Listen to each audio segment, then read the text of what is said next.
Le match dans le match reçoit ce soir une figure de l'apnée monégasque. Notre invité a détenu 4 records du monde. Pierre Frolla est avec nous. Bonsoir Pierre. Bonsoir. Merci d'avoir accepté C'est moi qui vous remercie. notre invitation. C'est ma première fois chez vous, c'est chouette. Ouais, ce ne sera pas la dernière. On a 20 minutes pour revenir ensemble sur votre carrière. L'apnée, tout d'abord, comment ça a commencé pour vous ? Mon père faisait partie de l'équipe monégasque de chasse sous-marine en apnée de 1960 à 72. Moi, je suis né en 1975, mon frère en 77, donc on a grandi avec les histoires qui remplissaient les repas de famille, les réunions de copains et ainsi de suite, sans jamais voir notre père plonger. Donc on pourrait dire déjà que c'est une forme d'ADN qui fait que mon frère et moi-même, on soit orientés vers la vie subaquatique. Et très petit, aussi bien ma mère que mon père nous amenaient toujours au bord de la mer. Et c'est une passion qui est devenue grandissante petit à petit. Et ce père, qui était relativement protecteur, nous empêchait d'aller plonger. Il nous empêchait non pas parce qu'il ne voulait pas qu'on découvre un trésor, ce que moi j'avais imaginé, mais plutôt qu'il s'était rendu compte qu'on était super intrépide avec mon jeune frère, qu'on allait un peu trop profond déjà à l'époque. On ne va jamais trop profond, mais quand même c'était le cas. Et donc il essayait de préserver un peu cette sécurité, d'optimiser en fait, on va dire, la sécurité autour de nous.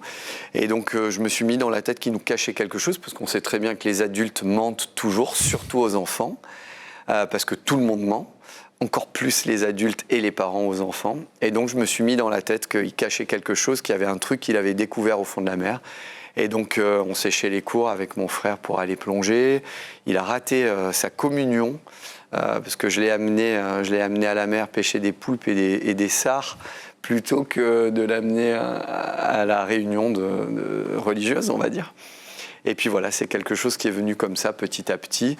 Et lorsque je suis arrivé à la fac de Nice, après le bac, je faisais du judo à haut niveau, j'étais passionné de plongée en apnée et la fac de Nice proposait 2 opportunités fabuleuses pour moi, un pôle France judo pour s'entraîner et essayer de monter en grade, et puis une école de plongée en apnée, le Nice Université Club, dirigé par Claude Chapuis et Olivier Heuleux notamment, qui permettait en fait de s'exprimer dans ces disciplines.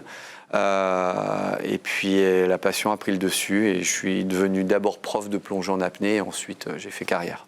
Vous le cherchez encore, ce trésor ? Ben non, le trésor, il est au fond de soi, en fait, tout simplement. Il est au quotidien, dans les objectifs que l'on se décide à atteindre et toutes les choses que l'on met en place pour pouvoir réussir justement à atteindre ces objectifs. Donc le trésor, il est juste là, tout simple. C'est parfait. Vous avez parlé de judo, je crois que vous avez failli faire les Jeux Olympiques d'Atlanta en 1996. Ouais, à Monaco, on a la chance de se sélectionner relativement vite dans les équipes nationales. Enfin moi, en tout cas en judo, j'avais pas beaucoup à faire pour pouvoir faire partie de l'équipe nationale. Alors j'ai commencé en moins de 71 kilos, puis c'est monté en moins de 73, ça avait changé. Je me suis blessé à l'épaule au championnat du monde universitaire à Chicoutimi, au Québec. L'année justement des sélections pour les Jeux Olympiques d'Atlanta, je refusais de me faire opérer. Et donc j'avais 2 options, ralentir les entraînements de judo et continuer à m'entraîner à haut niveau, mais dans des disciplines beaucoup plus souples, la natation, les étirements, un peu de gymnastique, un peu de musculation, on va dire. Et donc la plongée en apnée était pour moi toute trouvée, donc j'ai troqué mon kimono contre une combinaison. Je la mettais déjà beaucoup, la combinaison, à cette époque, mais par contre je partageais mon temps entre le kimono et la combinaison. Là je me suis vraiment jeté dans l'eau au quotidien. Et ça allait très très vite, parce que j'ai battu mon premier record de France après 1 an d'entraînement intensif en apnée. Et voilà, je suis descendu de catégorie en judo, je suis descendu en moins de 66, parce que la plongée en apnée, la plongée en général, consomme énormément de calories. Donc j'étais jamais au poids en judo, mais en apnée j'étais toujours au poids en judo. Mais je tenais plus du tout le cap, et puis j'étais trop passionné par la plongée en apnée, ça me prenait beaucoup trop de temps. Je retournais tout le temps au judo, mais il n'y avait aucune possibilité de faire du judo, chuter tout le temps sur le dos, ou essayer de faire chuter les autres. Et puis, essayer d'être le plus souple possible pour pouvoir descendre le plus profond possible. C'est complètement antinomique. Donc j'ai dû faire un choix. J'ai fait le bon. Notamment. Oui, si je lis entre les lignes, finalement, c'est un mal pour un bien. Oui, complètement. J'ai continué le judo pendant plein d'années. J'ai essayé d'autres sports de combat par la suite. C'est vraiment... Dans le judo, grâce à notamment Marcel Pietri, qui était mon professeur de judo, qui était plus un maître à penser, j'ai récupéré dans le judo le code moral avec des valeurs très très fortes, fondamentales, qui m'ont permis, je pense, de réussir à faire ça par la suite. Voilà. Ça fait vraiment un moment que je n'avais pas vu cette photo. On va y revenir à vieille. ça. C'est quoi le plus plaisant quand on fait de l'apnée ? De partager avec plein de gens autour de soi un objectif commun. Ça, c'est vraiment le plus plaisant. Et je pense que de façon personnelle, c'est de réussir à comprendre que c'est le seul moment où on peut vraiment être égoïste et égocentrique. Et donc de rentrer au plus profond de soi pour faire fi de toutes les informations alentour, tous les éléments parasites. Pour être beaucoup plus synthétique, je descends seul dans le froid, dans le noir, et je ne suis pas seul parce que tout le monde m'attend en surface. Il ne fait pas froid, ça n'est qu'une information. Il ne fait pas noir parce que de toute façon, les yeux fermés, j'ai plein de petites pastilles de couleurs qui brillent dans ce qui reste comme étant quand même une vision. Et surtout, c'est un moyen fabuleux de faire une forme d'introspection très particulière. C'est vraiment le seul moment où on est vraiment face à soi-même. Et dans la vie de tous les jours, pour moi qui suis très hyperactif, je ne suis pas hyperactif, je suis très hyperactif, c'est un moment où je peux me centrer vraiment sur moi-même et de rééquilibrer une forme de balance qui, chez moi, est plutôt pas équilibrée, justement. Voilà. Est-ce que ça vous est déjà arrivé d'avoir peur en plongeant ? Alors, en plongeant, non, parce que ma plus grande peur, c'est d'avoir peur. Ça a été ma crainte depuis très jeune. J'ai développé donc la peur de la peur, atteignez la peur, oui. La peur de la peur, la gêne que ça peut occasionner, la honte que ça pouvait générer chez moi à une époque. Et lorsque j'étais jeune, je suis né en 75, donc je ne fais pas partie du tout de la génération du Grand Bleu. Moi, c'est la génération des Dents de la Mer.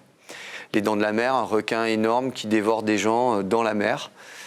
Et donc je vivais un paradoxe à un moment parce que je voulais devenir l'apnéiste le plus profond du monde, plonger au fond de la mer au quotidien seul, c'est-à-dire encadré bien entendu, mais au bout d'un moment tu es seul au fond de la mer, avec cette crainte viscérale de rencontrer un requin que j'avais jamais vu. Et donc j'ai dû faire face à mes craintes. J'avais deux options, abandonner ou faire face à mes craintes. Et ça a vraiment été ce moment-là, aux alentours de 16-17 ans, où j'ai grandi, je suis vraiment devenu adulte à ce moment-là, parce que j'ai pris conscience, qu'on avait peur que d'une seule chose, c'était de l'inconnu. Quand on connaît les choses, on les maîtrise beaucoup mieux, on les appréhende d'une autre façon pour ne plus jamais les appréhender justement, et on devient tout simplement adulte. Et donc j'ai fait de mes craintes, mes peurs, des forces. En 2005, je suis devenu un des ambassadeurs de la protection du requin.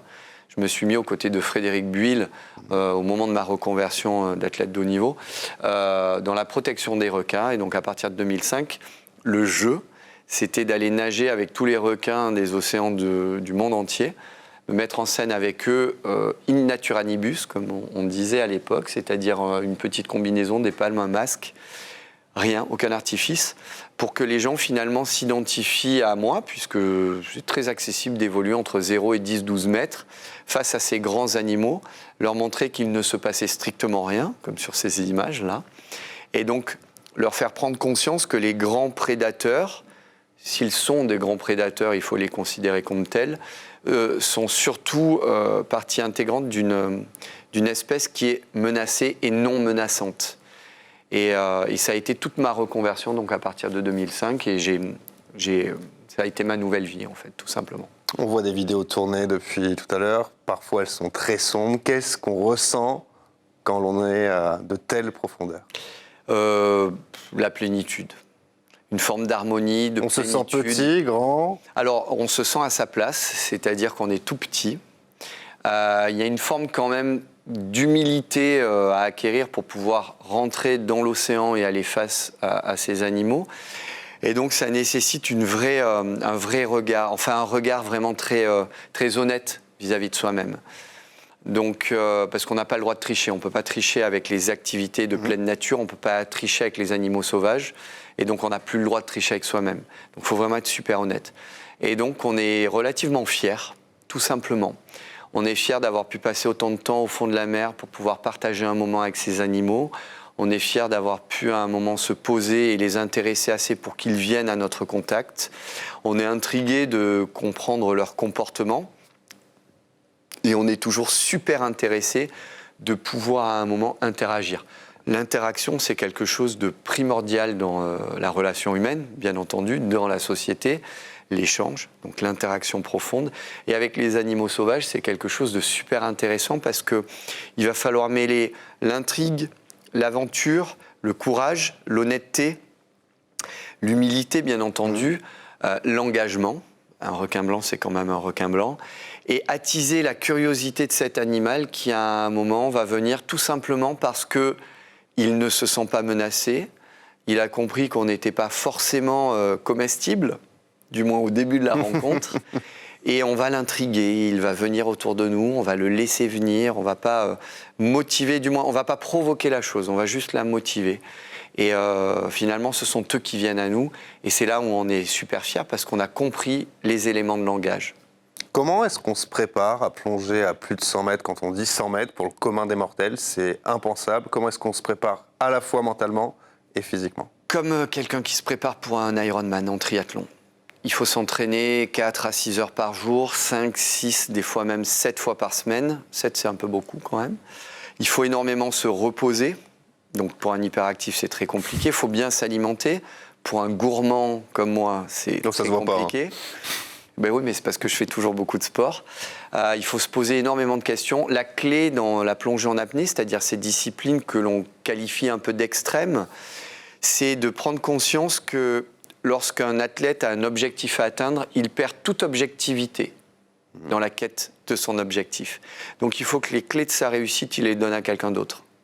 S'il les donne à quelqu'un, à ce moment-là, de confiance, quelqu'un qui est capable de le pousser lorsqu'il va trop lentement ou de le freiner quand il va trop vite, ce qui est toujours mon cas, de décider à sa place, d'être capable de dire non. C'est super important de dire non à quelqu'un qui a un objectif à atteindre et qui a perdu toute objectivité. Donc il faut quelqu'un de caractère, une équipe de caractère. À ce moment-là, on a fait la moitié, voire les 3/4 du chemin, parce qu'on n'a plus qu'à s'entraîner à remplir son rôle. L'apnéiste, dans une équipe d'une 30aine de personnes, c'est juste le gars qui descend au fond de la mer, qui prend la plaquette et qui la ramène à tout le monde. Mais dans cette équipe, il y a les plongeurs de sécurité qui sont là pour faire la sécurité de l'apnéiste et pour l'équipe. Il y a les apnéistes de sécurité qui font la sécurité de l'apnéiste et des plongeurs bouteilles, mais pour l'équipe. Il y a ceux qui pilotent les bateaux pour l'équipe. Il y a le chrono pour l'équipe. Il y a le coach. Il y a le cuisinier. On avait un cuisinier, nous, à l'époque. Donc, chacun a un rôle bien défini. C'est un peu comme les mousquetaires. C'est un pour tous et tous pour un. Il y a vraiment quelque chose de très particulier dans la plongée en apnée, qui est très triste. Je l'ai toujours très mal vécu à cette époque. Lorsque l'apnéiste sort de l'eau, la plaquette à la main, et qui hurle parce qu'il a gagné, ben, tout le monde l'applaudit en croyant que c'est lui qui a gagné. Et en réalité, c'est pas lui, c'est toute l'équipe. Voilà. Et ce qui est super important, c'est de rendre à cette équipe au quotidien sa vraie valeur, sa vraie place. T'as de la chance ce soir, parce que moi à l'époque, lorsque je réussissais un record et que le jour du record on allait sur les plateaux télé, j'imposais de venir avec toute l'équipe, on était beaucoup, donc souvent on me disait non et on forçait le plateau et on arrivait tous autour parce que c'était super important en fait de vraiment faire prendre conscience aux gens que c'était une équipe, c'était vraiment un pour tous et tous pour un. Quand tu gagnes avec l'équipe, mais quand tu perds avec l'équipe. Et donc finalement tu perds jamais. Et tu gagnes toujours. On apprend, toujours, on ne perd jamais. C'est Nelson Mandela qui disait ça. On Exactement. a vu beaucoup d'animaux, beaucoup de fonds sublimes. C'est quoi la plus belle chose que vous ayez vue en plongeant? J'étais sur un tournage avec des enfants de 8 à 12 ans à l'île de la Réunion dans l'océan Indien. L'objectif, c'était de faire de ces enfants les nouveaux ambassadeurs de la protection de l'environnement pour qu'avec les mêmes éléments de langage qu'ils ont avec des enfants de leur âge, l'information passe mieux. Et donc, on les avait entraînés pendant plus d'1 an pour pouvoir nager avec des dauphins d'abord, puis des grandes baleines, faire des photos, créer des listes pas de signalisation, d'informations. de façon à pouvoir catégoriser, identifier les animaux. Et à un moment, je me retrouve avec la petite Tara Dorfman, une jeune fille qui maintenant est adulte. Elle était toute petite, elle avait 8 ou 9 ans. Et on se retrouve un peu esselés par rapport à l'équipe. L'équipe de tournage s'était un peu décalée. Voilà, on était esselés, c'est-à-dire qu'on était à une dizaine de mètres de tout le monde. Et il y a une mère baleineau qui arrive en surface avec son petit. C'est très gros, hein. Un petit baleineau, ça fait entre 4 et 7 tonnes. Tara devait faire peut-être 22, 24 kilos. Et la mère baleineau, elle en faisait presque 40. Et le petit baleineau, a commencé à jouer énormément. Et d'un petit coup de pectoral, il s'est immiscé entre Tara et moi. C'est-à-dire qu'en fait... Vous ne teniez plus. Je suis en train de réfléchir. Je ne sais plus si je l'avais dit aux parents. Si je ne l'ai pas dit aux parents, je vous le dis ce soir. Elle est où la caméra? Voilà. Je vous le dis ce soir. Hein, ça s'est passé comme ça en réalité. Tara va bien aujourd'hui, rassurez-nous. Ils savent tout. Et donc le baleineau nous a séparés. Et ça a été quelque chose quand même d'énorme parce qu'il voulait jouer avec un autre enfant. Mais il y a 4 à 7 tonnes contre 22-24 kilos, ça ne peut pas fonctionner. La mère baleineau est relativement vite montée en surface. Elle a séparé le baleineau de Tara avec sa pectorale. Une pectorale de baleine à bosse, ça fait à peu près, je dirais, 6 à 7 mètres de haut lorsque ça sort de l'eau. Donc elle a séparé le baleineau de la petite. Elle s'est mise sur le côté et elle me regardait en disant laisse pas traîner ton fils. Faut t'en occuper. Voilà. Et elle me regardait en disant maintenant tu fais ton job, tu vas récupérer ton petit et tu fais attention parce que nous on est quand même assez dangereux. Donc j'ai fait le tour des 2 baleines, récupéré Tara qui elle jouait, essayait de caresser cette baleine, les 2 en fait. Je l'ai récupéré, je suis sorti et lorsque je suis sorti de cette espèce d'enchevêtrement immense, la mère baleineau a fait descendre, littéralement descendre sa pectorale tout doucement, en poussant, sans pousser, on va dire, physiquement le baleineau, en créant une forme de courant, de façon à ce qu'elle écarte le petit dans un sens et nous dans l'autre. Elle nous a surprotégés. Et puis elle a poussé le baleineau et elle lui a fait comprendre qu'il fallait partir, toujours en me regardant. C'était complètement dingue. C'est, je pense, la plus belle de toutes les rencontres, la plus belle de toutes les interactions que j'ai pu vivre de ma vie jusqu'à présent. On l'a dit, Pierre, vous et votre équipe donc, avez été détenteurs de 4 records du monde. Quelle est votre plus grande fierté? C'est d'avoir toujours su écouter les entraîneurs, Claude Chapuis, Serge Vermillac, toute l'équipe. De jamais avoir vécu de très graves accidents. Il y en a eu quand même beaucoup, mais jamais trop graves. Et je pense de toujours être là pour en parler, d'avoir fait les bons choix. Ma plus grande déception, c'est peut-être de ne pas avoir été assez engagé avec ceux qui, je pensais, prenaient des risques et qui m'ont peut-être pas assez écouté, que j'ai peut-être pas assez secoué et pour qui ça s'est mal terminé. Parce qu'on a perdu quand même beaucoup d'amis. Mais c'est comme ça, quand tu t'engages, quand tu es sous la mer, le plus grand danger en fait sous la mer, c'est que si à un moment tu n'as pas les moyens de remonter, si tu abandonnes, tu te noies et tu meurs. Et il faut jamais, jamais, jamais, jamais l'oublier. C'est le plus important.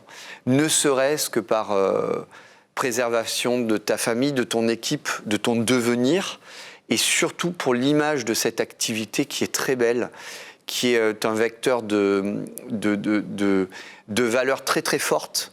Et puis il ne faut pas oublier que les gens, les athlètes médiatisés sont un peu les modèles de ceux qui veulent leur ressembler un jour. Et généralement chez nous ce sont les enfants. Parce que les enfants veulent aller au fond de la mer, ils retiennent leur souffle dans la baignoire, ils veulent aller nager avec les dauphins. Et nous n'avons pas le droit de disparaître, vraiment pas. Hein. On a le droit de mourir, mais pas de disparaître. Quand vous le dites, on a l'impression que c'est presque un devoir. Oui, c'est un devoir au quotidien. C'est un devoir au quotidien, parce que quand tu plonges au quotidien, tu dois faire super attention, même quand tu n'es plus en activité athlétique. Tu ne dois pas disparaître comme ça, parce qu'autrement, tu as menti à tout le monde. Tu ne peux pas dire aux gens, optimiser la sécurité, faire attention, toujours être deux, et puis toi, disparaître comme ça. Tu n'as pas le droit, tu es un menteur. Il ne faut plus mentir. Pierre, vous avez plongé partout ou presque dans le monde. Votre spot préféré, c'est lequel? J'en ai plein. Il n'y en a pas un qui sort du lot? Alors, je vais dire que mon spot préféré, c'est généralement les Caraïbes dans leur ensemble, parce qu'il y a une pluralité de choses. Je me suis d'ailleurs un peu installé en Guadeloupe parce que j'y trouve vraiment tout ce que j'aime. Néanmoins, ma plus belle expérience sous-marine en termes de paysage, ça a été Cuba. Avec le jour même où j'ai demandé à mon épouse de m'épouser, tout simplement, sous l'eau, parce qu'elle m'avait déjà dit oui. Ça m'étonne même pas que vous l'ayez fait sous l'eau. On avait organisé un mariage sous-marin qui était fabuleux, mais il a fallu d'abord le lui demander. Et le jour où je lui ai demandé, on était sous l'eau, dans 12 mètres d'eau, et on s'est retrouvés dans un endroit, ce qu'on appelle les Jardins de la Reine, Jardines de la Reina, à Cuba. Bravo pour l'espagnol. C'était inimaginable. C'était un endroit qui était très très peu plongé, très peu connu, très peu. Il y a très peu de tourisme. Il y avait très peu de tourisme à cette époque. Il y en a encore très peu. Et donc on s'est retrouvés avec des coraux en corne de cerf qui n'existaient plus que dans les livres, et avec des centaines d'espèces de poissons différentes qui étaient en train de frayer en même temps dans une eau où le fond ressemblait au jardin d'Alice au Pays des Merveilles. Il y avait une forme de nuage pourpre au fond de la mer, des monolithes qui s'élevaient, on n'était pas très profond, hein, mais qui s'élevaient presque jusqu'à la surface, avec du jaune, avec du rouge, avec du blanc. Enfin, c'était vraiment dingue. Et je garde de cet endroit un souvenir incommensurable. Ouais. Pierre, dernière question, vous avez 49 ans, on sent que Déjà vous êtes un passionné. C'est vous qui m'avez dit que oui. je suis né en Et 1975. c'était il n'y a pas longtemps. Hein. Quels sont vos prochains projets? Et j'ai pas le droit de le dire. Pas le droit? Je suis soumis au secret. J'ai 3 gros projets dont j'ai pas le droit de parler. Je suis vraiment désolé. Mais ça attise les convoitises et l'intérêt, donc je pense que c'est pour ça que j'ai le droit de vous dire que j'ai 3 projets, mais j'ai pas le droit d'en parler. Laissez-moi réfléchir. Qu'est-ce que j'ai prochainement dont je peux parler? Ça, je peux pas.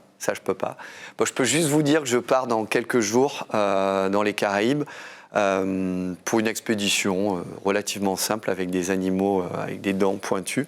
Ça, j'ai le droit d'en parler, mais tout le reste, j'ai pas le droit d'en parler encore. On finira par savoir, de toute façon. Bien sûr, ça vous concerne un peu d'ailleurs. Je crois, ouais. Il y en a au moins un qui vous concerne, mais c'est important de donner quand même quelques éléments.